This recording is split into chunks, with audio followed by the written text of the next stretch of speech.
set the tone for, what we want for this year, within the staff, within the locker room, within this whole organization. We get to set the tone for, how we want this year to go based off of just how we, put the past behind us and attack what's in front of us, and as long as the guys continue to, be where their feet are and attack what's in front of us and in front of them, we'll continue to just make strides in the right direction. Donna Hopkins, Pro Football Plus and In the Minute podcast, out here with Lou Holder. And Lou, OTAs have started, and man, it feels like training camp. We saw a lot of good things out here, starting with Dan Quinn. He addressed the media and got to talk to some of the other players. What did you take away from Dan Quinn, and what did you see out here today? Okay, well, first of all, let me talk about how great it is to be concentrating on football when OTAs, because in past years, Donna, we'll be talking about the drama, who's not here, what are the other things that are distracting from football. Right now, for the media, it's great to be talking about football, and it does feel that this is like a ramp up to an actual normal off-season and a normal training camp coming up. So I first want to say that for people who've been here long like you and I, to not have any drama to deal with, and you're actually talking about football issues in May and June, that is a blessing. So, but you can tell. For years, Ron Rivera said he was going to come here, and the coach before that, they all talked about changing a culture. This is the first time that I've actually seen the actual product on the field match the words of changing a culture, right? So obviously, Jonathan Allen said it today, and a couple people also said it. You can't really you don't win games in May, but you can set a culture and a standard. And everybody's talking about the way they work, the way people are fun coming to work, the competition. We've seen it out there.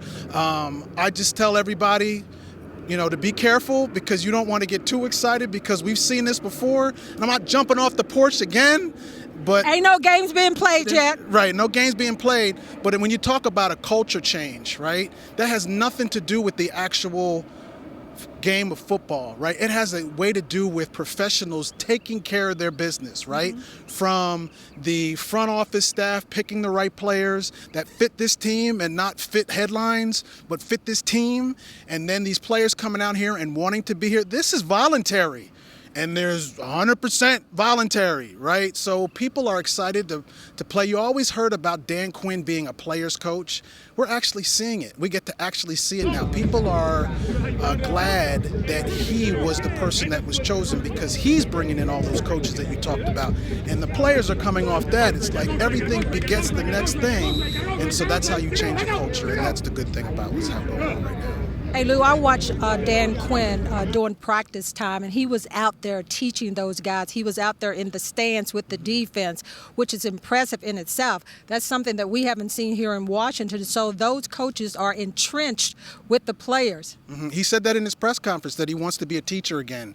He said that he relished another opportunity to be a head coach because he missed the teaching aspect from high above. He has Kingsbury, he has Witt, he has those people to get in the weeds, right? But now he can teach from a higher level, right? And that's the great thing about this second opportunity for Dan Quinn, because he gets to now teach, right? And he did say that this isn't a rebuild. He just said it's a recalibration of finding a star that was there. So with that, he's excited, right? Because it isn't a rebuild. We got to start from scratch. Donna, we all know that this was a better than a 4-win team last year. So when you come in, and everybody knew that when they came in here, they knew that the team wasn't that bad. They knew that they had a lot of draft capital, and they knew that they had all that cap space. All those three things is what gravitated people here, right? And now you're going to see it all play out.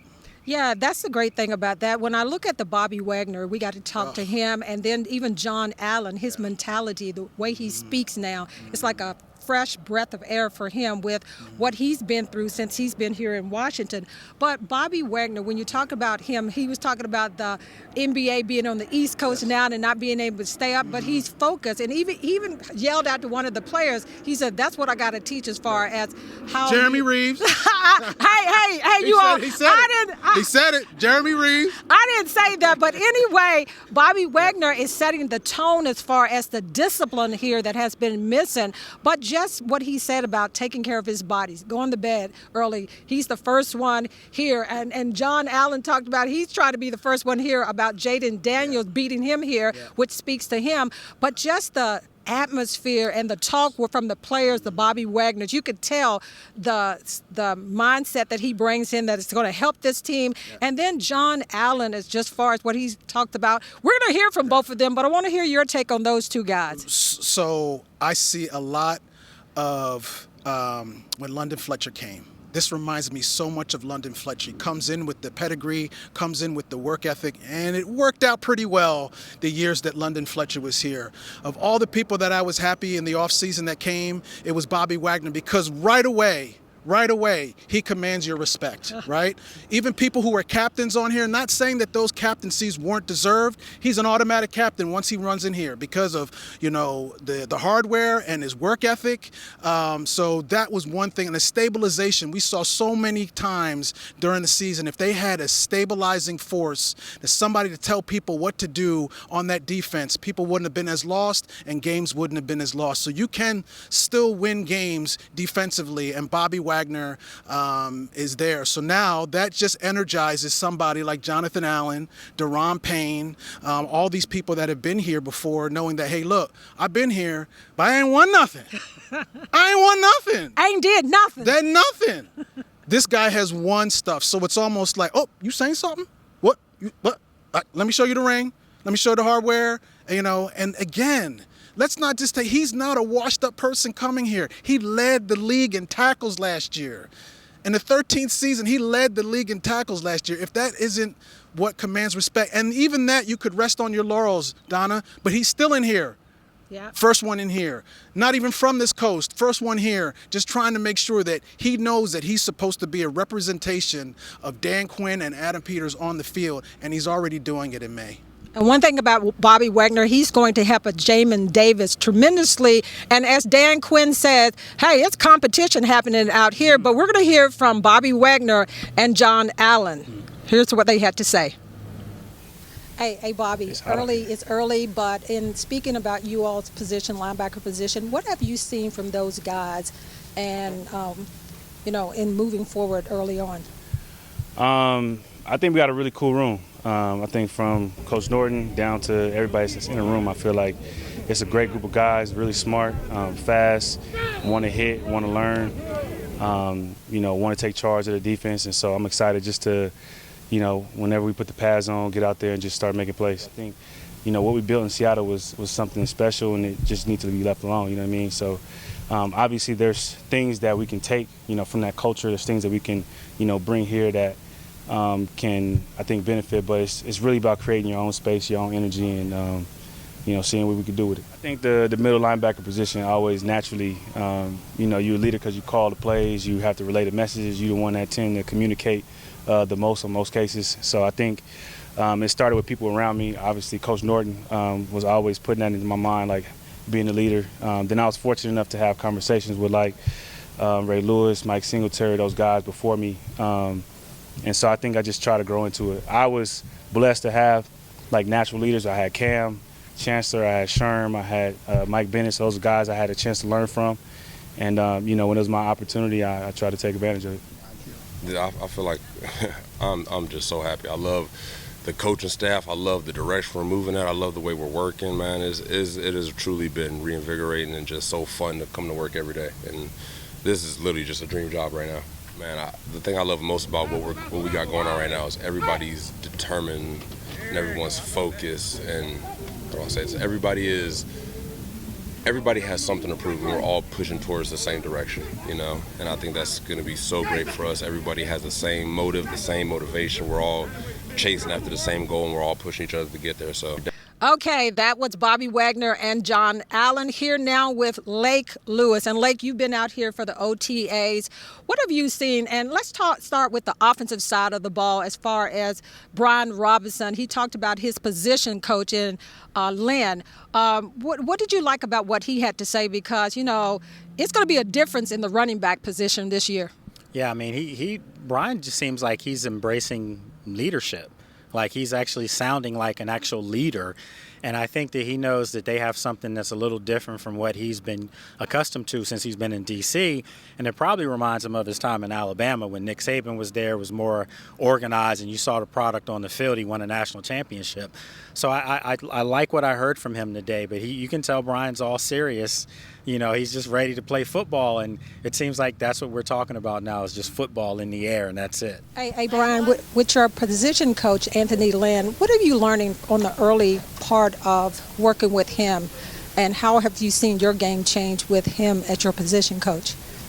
I mean, I know he has a lot of knowledge, experience. He's played at this level, and he has a lot of tips and things he can leave with us that are just, you know, help us take out to the practice field, you know, and we getting better every day. You know, we just getting started, you know, for a long season to come, you know, and I'm sure I will continue to see my game translate, you know, over time.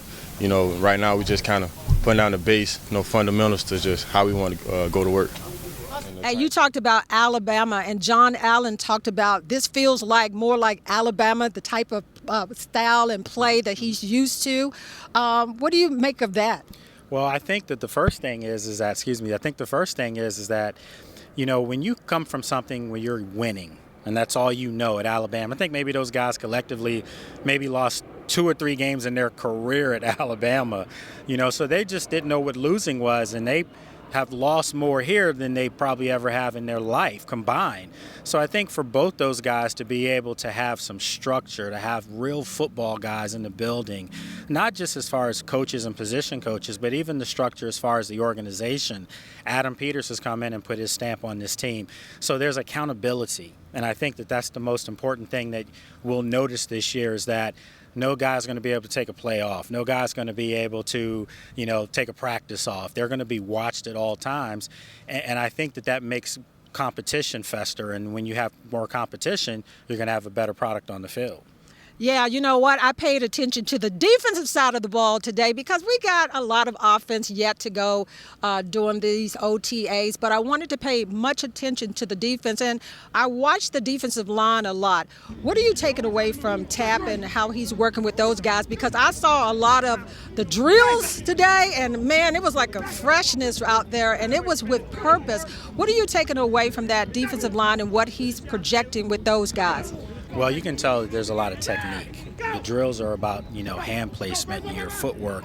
And those are things that, let's just call it like it is. When you look at the years past, I'm not going to mention their names, but you could have freakish, you know, ends and things like that. But if they didn't have the technique to help their game, it was going to be null and void. So I think with Darryl Tapp, he was a guy that was kind of an undersized defensive lineman when he played, but he was still a great edge rusher and got after it. Very physical player, but he had great technique, and that's what he's trying to translate to these guys now. What are you taking away overall from what's happening out here right now? Because I know it's early and there's a lot of stuff yet to be put in. But I like what Dan Quinn talked about, the process, the 3 layers of what he's trying to do in this early stage of these OTAs. Think of crawl, walk, run.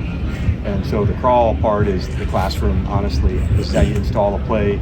We like to jog through them at 50%. And then when we get out to here, we really am looking to see, is there a hesitation? Or are they attacking it with the full speed mentality? So if you follow that process over and over and over again, it takes reps. Obviously, if you put in one coverage or one play one time and run it one time, like by no means is that a play that you have. So it'll take reps over and over again. So they can do them instinctively without having to overthink on it. And that's what I'm looking for. Yeah, I mean, everything just, it's, you don't want to say that everything looks great because, we've been down this road before. We're not talking about the offensive line yet, but go on, Yeah, but I mean, seriously, everything that I've seen so far has just been a breath of fresh air. And I keep saying that over and over. It's organized, it's structured. The coaches are out there hands-on coaching and teaching and encouraging. It's not just, hey, we're going to run this drill, and then you just see guys do it, and they're quiet, the whole drill's quiet. No, each person is being talked to. Each guy's being coached through it. Even if they do it well, it's congrats, man, this is great. That's what we want. If it's not, it's, hey, make sure you plant your foot this way. Make sure you turn your hips. So guys are really being coached up, and they're only going to become better from it.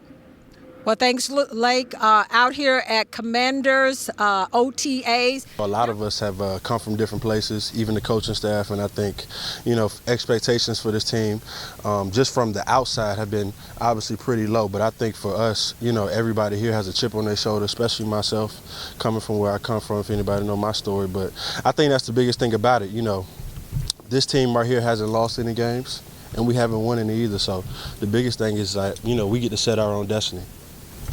Early on, what have you seen as far as the process? What has really stood out to you?